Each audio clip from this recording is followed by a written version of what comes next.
양자 물리학이 밝힌 기적의 원리, 기적의 상상. 치유랑 양자 역학이 무슨 상관이지? 예수님과 부처님한테 배우는 양자 물리학적 창조 과정.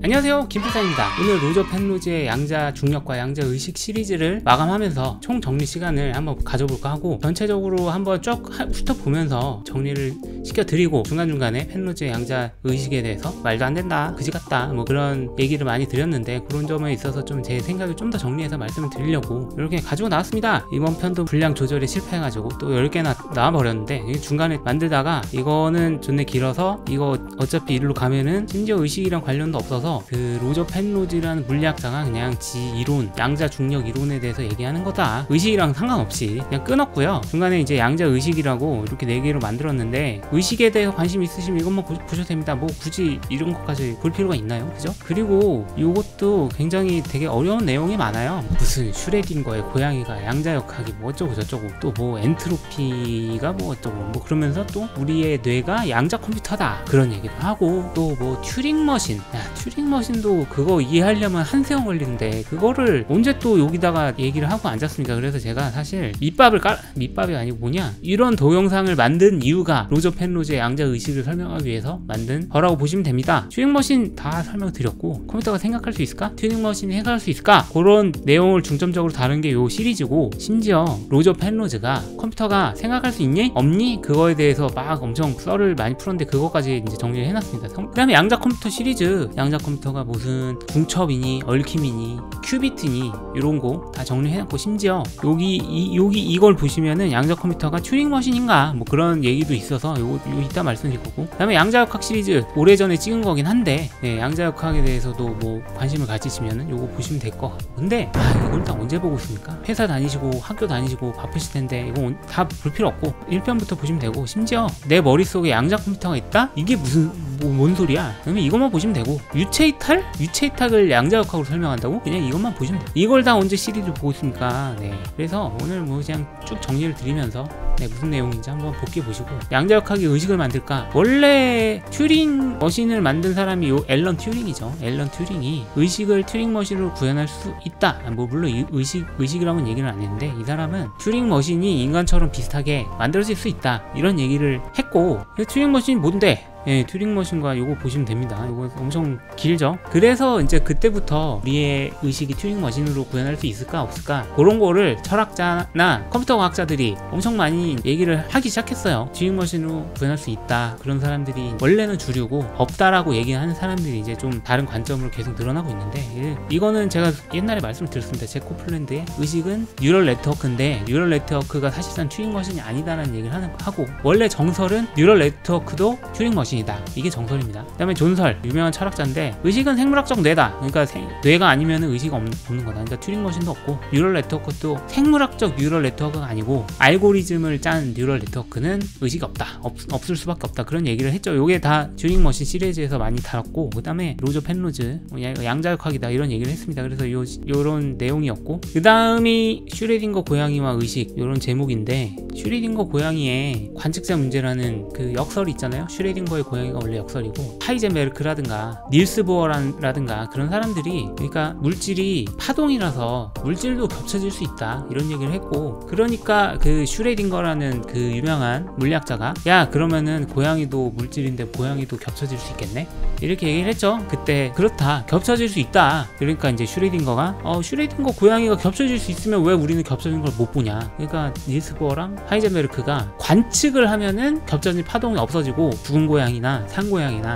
둘 중에 하나로 고정이 된다. 그냥 사실 상식적으로는 이해가 안 되죠. 말도 안 되는 개소리를 배우신 양반들이 그렇게 하는지 모르겠다, 뭐 그렇게 했는데, 결국엔 이게 맞는 말이라고 얘기를 대고 있어요. 그래서 이게 슈레딩거 고양이의 관측자 문제다. 요렇게 해서 그 양자역학 시리즈 보시면은 다 나옵니다. 근데 이 편에서 다루고 있는 거는, 관측자 문제가 우리의 의식의 관측이 필요하다, 그러니까 의식적 그 개체가 관측하는 것이야말로 슈레딩거 고양이를 고정시킨다. 그래서 이 관측이 의식이 있는 관측이어야 되느냐, 의식이 없는 관측이어도 상관없냐, 이래서 관측을 그냥 광자를 통 튀기면은 그것도 관측이다라고 하는 얘기하는 사람들이 있거든요. 있거든요. 그게 사실상 최근의 정설이고, 그런데 이 유진 위그너라는 사람이 의식의 관측만이 슈리딩거의 고양이를 고정시킨다 라고 얘기를 했습니다. 요 시리즈를 많이 찾아보면서 되게 재밌는 현상을 발견했는데, 양자 역학이라고 검색하면 우리가 기대하는 그런 물리적인 얘기가 나오고 그런데, 양자 물리학이라고 검색하면은 되게 희한하게도 약간 좀 주류에서 벗어난 듯한 그런 주제를 가진 사람들의 얘기가 많이 나옵니다. 되게 신기하죠. 네, 이 양자 물리학이라는 영화가 있는데 이거 망했죠. 사실상 양자 역학이랑 전혀 관련 없는 영화라면서요. 나쁜 놈 잡는 법칙?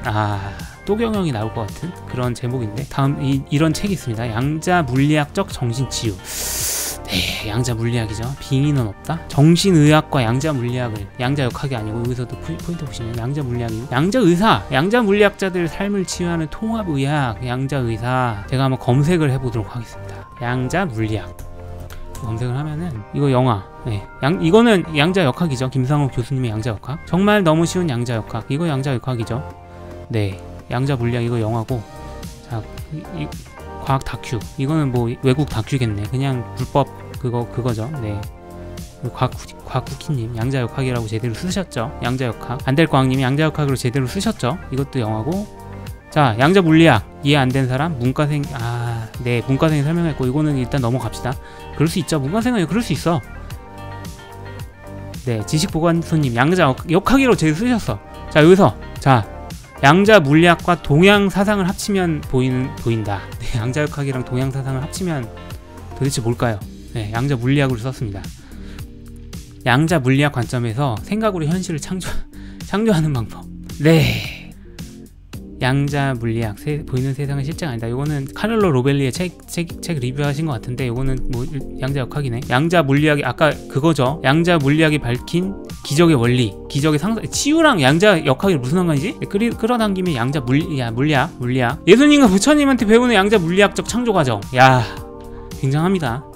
시크릿 알죠? 시크릿. 나를 타인처럼 바라보면 완전히 바뀐다. 양자 물리학. 여러분들도 그 뭔가 양자 역학에 대해서 제대로 좀 알고 싶으시면 양자 물리학으로 검색어를 세우시면 절대로 안 된다는 거 그렇게 말씀드리고, 그래서 디펙 초프라는 사람이 있는데, 이 사람이 하버드 의대인가 뭐 어디 나왔는데 인도 사람입니다. 인도의 동양 철학과 양자 물리학을 결합해갖고 우리의 삶의 지혜와 죽음 이후의 삶과 뭐 그런 얘기를 하고 다닌다는 사람입니다. 굉장한 사람이죠. 양자 물리학적 관점에서 우리의 오감이 인식하는 3차원을 넘어서 그런까지 내려가보면 우리 몸을 비롯한 모든 사물은 에너지와 정보로 이루어진 하나의 빛에 도달한다. 싸하죠. 그 양자 역학 같은 느낌하고, 뭔가 정신, 뭐 영혼, 뭐 그런 거랑 짬뽕되는 그런 얘기를 하고 다니시는 분이라고 합니다. 분자 수준의 세포들은, 자, 이거 그거야. 그거 로저 펜로즈의 그 오치오알 이론이라고. 분자 수준의 세포들이 양자적 의사소통을 하고, 세포가 감정과 의식을 가지고 있대요. 자, 에너지 세계란 물질과 원천이 되면서 물질도 아니고 재료도 아닌 양자 수프를 말한다. 이거 그거야. 그 양자 진공 얘기하는 겁니다. 양자 진공 현상 얘기하는 건데, 그거는 물리학에 있거든요. 근데 이 에너지 세계가 유동적이기도 하고 잠잠하기도 하고, 그런데 이게 결합되면은 당신의 창조성을 모든 방향으로 자유를 해발시키기 있답니다. 무슨 소리야 이게. 이상하게 로저 펜로즈의 양자 의식 얘기하면은 이런 사람들이 자꾸 꼬이면서 이제 홈파망이 되는 거죠. 물리학이라는 게 홈파망이 되고, 양자 역학으로 의식이랑 영혼을 설명하면서 정신 세계가 뭐 어쩌고 저쩌고, 정신 세계가 있고 양자의 정보가 어쩌고, 다른 무슨 슈레딩거의 고양이 파동이 뭐 어쩌고, 중첩이 뭐 흩어지면서 정신이 우주에 퍼지고, 네, 그런 얘기를 한다고 합니다. 세 번째 동영상이었는데, 이거는 펜로즈의 객관적 붕괴 이론이라고, 주관적 관측에 의한 파동의 붕괴가 아니고 객관적으로 붕괴한다. 중력에 의해서. 그런 얘기였습니다. 그래서 이거는 그냥 그 로저 펜로즈만의 그냥 물리학적 그 관점이라고 보시면 되고, 이것도 사실 의식에 있어서 중요한 설명거리는 아니고 그냥 이런 게 있다. 네 번째, 시간을 거꾸로 돌려도 엔트로피는 감소하지 않는다. 이것도 이제 여러분들이 엔트로피 많이 얘기하시면은 요 테넷이라는 영화도 그렇고, 시간을 거꾸로 돌리면 엔트로피가 감소한다라고 알고 계시는 분들이 많을 거예요. 테넷이라는 영화도 사실 엔트로피 얘기를 졸라 하긴 하지만 엔트로피는 별로 상관없잖아요. 솔직히 말해서 시간이 거꾸로 돌아간다는 거잖아요. 그게 무슨 엔트로피, 그냥 시간이 거꾸로 돌아가는 거지. 엔트로피는 별로 상관없어. 엔트로피 졸래 설명하면서 영화 리뷰하는 사람, 영화 리뷰어들 다 틀렸다. 좀 이해하기가 조금 어렵긴 한데, 예를 들어서 내가 공을 이렇게 던졌는데 시간을 거꾸로 돌리면 그 공이 이렇게 해서 내 손에 탁 오겠죠? 그러면은 엔트로피가 감소하는 건 맞습니다. 엔트로피가 감소하는 건 맞는데 시간이 거꾸로 돌려도 엔트로피가 증가한다는 얘기는 시간을 거꾸로 돌렸을 때 뉴턴의 법칙에 따라서 내 손으로 야구공이 안 올 가능성이 더 높다는 겁니다. 더 높다는 거. 그래서 엔트로피가 증가한다는 거예요. 그래서 어떤 관점에 따라서 사실 엔트로피가 감소할 수도 있고 엔트로피가 증가할 수도 있습니다. 시간을 거꾸로 돌렸을 때. 근데 실제로 시간을 거꾸로 돌렸을 때 엔트로피가 감소하는 거, 내 손에 야구공이 탁 들어오는 그럴 확률이 굉장히 적다는 거죠. 그래서 엔트로피는 시간에 대해서 대칭이다. 그게 뉴턴의 법칙이라는 거죠. 그래서 여기까지 했는데 뒤에는 이제 의식 얘기하는데 그렇게 필요는 없고 그 다음부터 이제 양자 의식에 대해서 말씀을 드릴 건데 제가 이제 그 빌드업을 했죠. 아니 뉴턴의 법칙도 시간에 대해서 대칭이고 엔트로피도 시간에 대칭이고 그러면은 뇌라는 게 영혼 그런 거 말고 정신 이런 거 말고 물리학적 법칙에 의해서 지배되고 있을 텐데 왜 우리의 의식은 시간에 대해 대칭이 아니냐. 한마디로 말해서 왜 우리는 만약에 시간에 대칭이면 과거도 볼 수 있고 미래도 볼 수 있어야 되는데 왜 우리는 미래를 보지 못하느냐 라는 거죠. 근데 양자역학의 법칙은 시간에 대해서 대칭이 아니다. 그런 말씀입니다. 양자역학 시간에 왜 대칭이 아니냐. 우리가 뭐 관측을 통해서 죽은 고양이나 산 고양이로 고정을 시키든 아니면 로저 펜로즈의 중력에 의해서 죽은 고양이나 산 고양이 둘 중에 하나로 고정이 되든 간에 고정이 된다는 거는 파동에서 입자로 바뀐다는 거잖아요. 그런데 시간을 거꾸로 돌리면 입자에서 파동이 되잖아. 그러니까 관측을 하면은 그냥 고양이가 갑자기 죽은 고양이와 산 고양이의 겹쳐짐으로 바뀐다는 거죠. 그래서 양자역학은 사실 시간에 대해서 비대칭이라는 겁니다. 그리고 왜 의식이 시간에 대해서 비대칭이냐. 우리는 물리학적 그 이론들을 아무리 검토해도 시간에 대해서 비대칭인 이론이 뉴턴의 법칙도 아니고 엔트로피의 법칙도 아니면 양자역학의 법칙일 수밖에 없지 않느냐라는 거죠. 그래서 우리의 의식은 양자역학으로 설명해야 된다라는 겁니다. 양자의식 두 번째. 그래가지고 사실 그렇게 따지면은 많은 과학자들이 뉴런을 설명할 때 뉴런은 전기의 신호로 정보를 삼아서 이렇게 정보를 교환한다고 얘기를 하잖아요. 그게 양자역학까지 가지는 않는다라고 얘기를 해요. 그냥 그 뉴턴 법칙 아니면은 그 맥스웰의 전자기 법칙 그런 걸로 설명을 하기 때문에 그 양자역학까지 갈 필요가 없다라는 얘기를 많이 하는데 이 로저 펜로즈는 아니다. 양자역학으로 설명을 해야 된다. 그리고 그 양자역학으로 설명해야 되는 이유가 뉴런이 아니고 실제로 의식을 돌리는 구조 자체가 뉴런이 아니고 미세소관이라는 이 빨간색 선입니다. 뉴런보다 더 작은 기관의 작동 때문이다 라고 얘기를 하는 거고 그리고 이제 미세소관이 사실 양자 컴퓨터 같이 움직인다는 거죠. 우리 인간이 만든 양자 컴퓨터는 중첩 현상을 이용을 하잖아요. 비트가 0비트랑 1비트가 슈레딩거 고양이 파동처럼 겹친다는 거죠.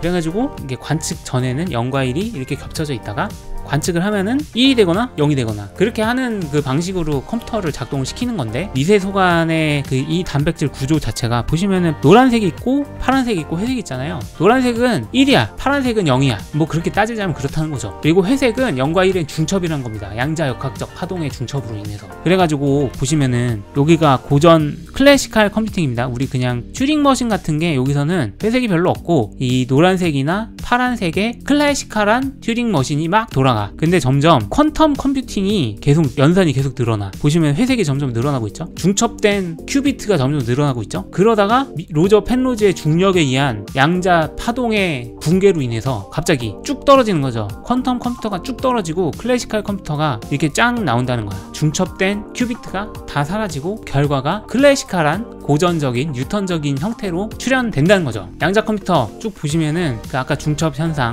그 다음에 EPR 현상이라고 얽힘 현상 그런 거에 대해서 좀 궁금하시면 이걸 보시면 되고 그 다음에 제가 이 튜링머신과 컴퓨터는 생각할 수 있을까 시리즈에서 말씀을 드린 건데 사실 양자 컴퓨터도 튜링머신이거든요. 양자 컴퓨터는 튜링머신의 발전형이고 결국에는 졸라 빠른 튜링머신에 불과하다. 그러니까 튜링머신을 뛰어넘는 건 아니다 라는 얘기를 합니다. 그런데 이게 튜링머신이거든요. 튜링머신 알고리즘으로 돌아가잖아요. 근데 로저 펜로즈는 제가 초 알고리즘이라고 얘기를 했습니다. 근데 사실 책에서는 비의 알고리즘이라는 용어를 써요. 제가 굳이 비의 알고리즘이라는 용어를 초 알고리즘으로 바꾼 이유는 비의 알고리즘이라고 하니까 약간 그냥 알고리즘이 아니다 그런 뜻으로 받아들여질 것 같고 예를 들어서 길가에 널린 돌멩이도 알고리즘이 아니잖아요. 그러면 그것도 비알고리즘인데 그렇게 따지면은 뭔가 아무것도 안 하는 비알고리즘과 초월적인 뭔가를 하는 비알고리즘 사이에는 넘을 수 없는 벽이 있는 것 같고 혹시라도 이거 요 책 혹시라도 요 책 보실 분은 비알고리즘의 용어로 이해하시면 되고, 그래서 제가 말씀드리고 싶은 게 이제 알고리즘이랑 초알고리즘이랑 결국에는 뭔가를 계산한다는 뉘앙스로 로저 펜로즈는 얘기를 하고 있거든요. 여기서 돌아가는 양자 파동도 그냥 정보의 전달이거든요. 정보의 전달이고, 이런 과정도 자체도 퀀텀 컴퓨팅이 우리는 튜링 머신이라고 알고 있어요. 근데 튜링 머신이 아니래. 초알고리즘이래. 그게 무슨 소리일까요? 몰라요. 아무도 모르고 있어. 그래서 이런 점에 있어서 초알고리즘이라는 구조 자체를 밝히란 말이야. 이 튜링 머신에 이런 거 이렇게 하는 것처럼 뭐 무슨 테이프랑 0과 1이 쓰여진 테이프에 스캐너를 해가지고 뭘 계산을 하고 그런 걸 밝히란 말이죠. 근데 안 밝히고 있어. 요 회색 막대기 자체가 미세소관이거든요. 미세소관에서 정보적인 양자 파동이 이렇게 전해집니다. 심지어 뉴런과 뉴런 사이의 시냅스라는 빈 공간인데, 빈 공간에서도 파동이 막 가잖아요. 결국에는 정보가 전달된다는 얘기인데, 정보 전달되면서 알고리즘이 아닌 뭔가의 계산 과정이 어떻게 돌아가는 것인지에 대해서 아무도 모르고 있다. 설명을 못하고 있다. 그 다음에 이제 3편입니다. 직관과 통찰력으로 수학 문제 풀기. 요 동영상 보시면 이 수학 문제를 계산 과정을 통해서 푸는 게 있고, 이렇게 그림으로 푸는 게 있다. 이 직관과 통찰력이죠. 그렇다. 유레카. 이렇게 푸는 게 있는데, 여러분들도 뭐 수능 보시면 알겠지만 일일이 막 계산 안 하고 그냥 이거야 이렇게 푸는 방법이 있어요. 그죠? 근데 이제 노가다는 이렇게 삼각형 해가지고 막 이렇게 다 그리고 막 1000까지 막 계산하고 뭐 이런 거 쌓을 때 동그라미 막 쌓아가지고 피라미드 일일이 다 그려가지고 이거 하나하나 숫자 세고 이런 방법이 있잖아요. 그렇게 일일이 숫자 세는 방법이 사실 알고리즘 방법이고, 우리는 사실 직관과 통찰력으로 수학 문제를 많이 풀긴 하죠. 근데 알파고 이런 애들이 그렇게 풀 수 있느냐는 거죠. 그러니까 우리 의식은 튜링 머신이 아니다, 초알고리즘이다 라고 얘기를 하는데, 여기서도 그러니까 그 초알고리즘이 도대체 뭐냐고, 그 구조 과정 자체가 뭐냐고. 그리고 하나 더, 양자중력 어디 있어요? 양자중력 중력을 통해서 중첩된 파동이 하나로 고정되고 그 이론 어디 갔냐고. 그래가지고 지금까지의 양자 의식의 논리 흐름을 이렇게 보시자면은 우리가 이렇게 주장을 합니다. 인간의 의식은 튜링 머신이다. 그런데 사실 이 이론 자체가 설명하지 못하는 부분이 있어요. 분명 있죠. 통찰력, 이거를 어떻게 알파고가 풀 수 있게 만드냐, 그걸 아직 밝혀내지 못했잖아요. 로저 펜로즈가 이렇게 얘기를 하는 거죠. 그러면 튜링 머신으로 통찰력을 설명할 수 있니? 없어요. 그러니까 인간의 의식은 미세소관이다, 양자 컴퓨팅이다, 이렇게 얘기하는데, 이거 어디서 많이 들어보지 않으셨습니까? 이거 어디서 많이 들어봤는데, 자, 찰스 다윈, 생명은 진화했다. 근데 이제 진화론으로 미싱 링크를 설명할 수 있냐? 그러므로 답은 창조론이다. 네, 증거 없죠. 미세소관 양자 컴퓨팅도 증거 없어요. 아직 증거를 내놓으면은 단번에 반박 가능한데 증거가 없습니다. 증거라고 내놓는 수준이 이런 겁니다. 축축한 양자 파동이 가능한가. 이게 무슨 소리냐면은, 지금까지 우리가 양자 역학에 대해서 이제 실험을 할 때 굉장히 까다로운 조건이 필요합니다. 왜냐면은 파동을 이렇게 쏠 때 그 파동 주변에 공기라든가 분자라든가 이런 게 조금이라도 있으면 분자의 충돌을 통해서 관측이 돼가지고, 사실 양자 역학의 실험의 가장 중요한 점은 진공이라고 합니다. 그런데 우리 뇌 안에 저기 미세소관이라든가 뭐 뉴런이라든가 이런 게 어떻게 그 양자 파동을 전달할 수 있느냐. 진공도 아니고 심지어 축축하고 물 젖어 있고 이럴 텐데, 그래서 물리학자 맥스 테그마크가 계산을 실제로 해봤습니다. 계산해 보니까 안 되던데, 뭐 밑에 미세소관 어쩌고 저쩌고는 무슨 소리인지 모르겠지만 하여튼 불가능하다. 이 사람들이 이제 증거라고 이제 모은 겁니다. 식물 광합성도 축축한 양자적 현상이다 라고 얘기를 하고, 이 뇌파는 사실 전기신호거든요. 전기신호인데 아직까지 이 뇌파가 어떻게 만들어지는지에 대해서는 그렇게 크게 밝혀지진 않았는데, 이 사람들이 양자파동의 반영이라고 얘기를 하고, 마취가 미세소관의 기능을 정지시키기 때문에, 정지된 미세소관이 의식을 만들어내지 못하기 때문에 우리가 마취가 되는 것이다 라고 얘기를 하는데, 이게 증거입니까? 이게 증거인가? 양자 중력을 통한 초알고리즘 계산 과정이 어떻게 되냐고, 그거를 좀 알고 싶다고요. 이건 굉장히 그 논리 이 흐름의 아주 작은 일부분에 불과하잖아요. 그러니까 축축한 양자 파동이 불가능해? 아니 가능해. 그러면은 그 다음에 뭐 그 양자 파동이 실제로 어떻게 동작해? 그건 뭐 어쩌고 이런 엄청난 그 과정 중에 일부분에 불과한데, 그 다음엔 양자의식 네 번째, 유체 이탈을 양자역학으로 설명을 하려는 시도. 요거는 이제 책 마음의 그림자, 거기에도 나오지 않은 그런 이론인데, 아마 뭐 KBS인가 어디에선가 다큐멘터리가 있을 거예요. 그래서 그래서 그걸 보고 참고를 했고, 우리가 그 유체이탈 현상 있잖아요. 죽기 직전에 막 내 몸을 이렇게 바라보고 둥둥둥둥 떠 있었다 이렇게 말하는 사람들이 왜 그런 경험을 겪는가. 우리가 의식으로서 아직 그 고정되지 않은 관측 전의 상태인 양자 파동, 뇌 안에 미세 소관 안에 양자 파동이 공중으로 떠가지고 요게 떠가지고 이렇게 둥둥둥 떠다니는 거죠. 그게 유체 이탈이라는 겁니다. 그래, 여기 또 툭 튀어나오죠. 디펙 초프라. 인간은 정신과 육신에 들어있는 한 묶음의 정보다. 우리는 저마다 독특한 기억을 가지고 있고, 내 몸속의 세포는 누구와도 공유하지 않는 화학적 작동 기전. 이게 다 로저 펜로즈의 이론입니다. 양자 의식 이론. 다 영감을 받은 것 같죠. 그래서 따라서 내가 죽는다고 해도 정보는 사라지거나 죽지 않는다. 새로운 조합으로 거듭나는 것 뿐이다. 이게 뭔 소리냐면은, 이게 사람이 죽잖아요. 사람 죽으면 그냥 우주로 다 퍼져.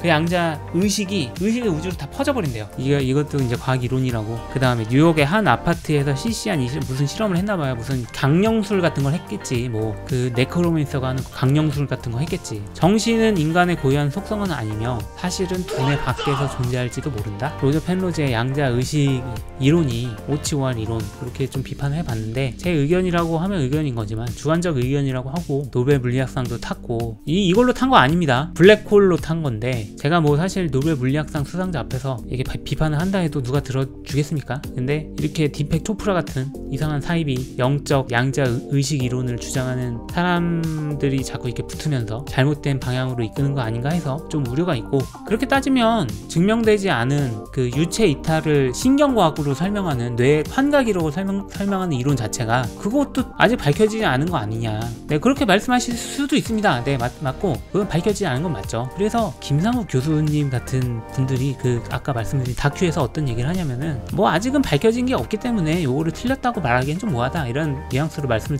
하셨는데, 그런 말씀 자체는 이제 교수님으로서 충분히 할 수 있는 얘기라고 생각하고, 그래서 저는 한낱 유튜버로서 개소리에는 당당하게 아닌 건 아니다라고 말씀을 드리는 게 필요할 것 같아서, 사실 내가 과학자야? 과학자 아니잖아. 그러니까 할 말은 하는 거죠. 교수님은 교수님이니까 말씀을 조심하는 거고. 그래서 이렇게 제가 노벨 물리학상 수상자를 뚝배기를 깨는 거에 대해서 불만 있으신 분은 댓글을 많이 달아주시고, 구독도 많이 눌러주시고, 로저 펜로즈의 양자 의식 시리즈로 마무리를 짓고 다음에 또 다른 주제로, 재밌는 주제로 찾아뵙도록 하겠습니다. 감사합니다. 김비서아니었습니다.